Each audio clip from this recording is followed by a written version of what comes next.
kitakachotokea mbele yangu, waupokea wakatae Injili.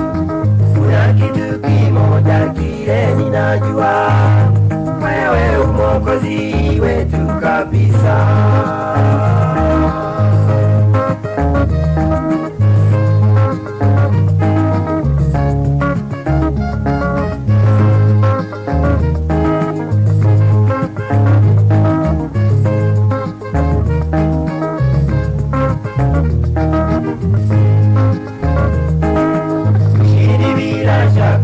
Utanipa Baba, duniani hata huko mbinguni. Pokea utukufu wewe uliye Muumba, wakati wa raha na wa machozi. Sijui kitakachotokea mbele yangu, waupokea wakatae Injili. Kuna kitu kimoja kile ninajua, wewe Mwokozi wetu kabisa.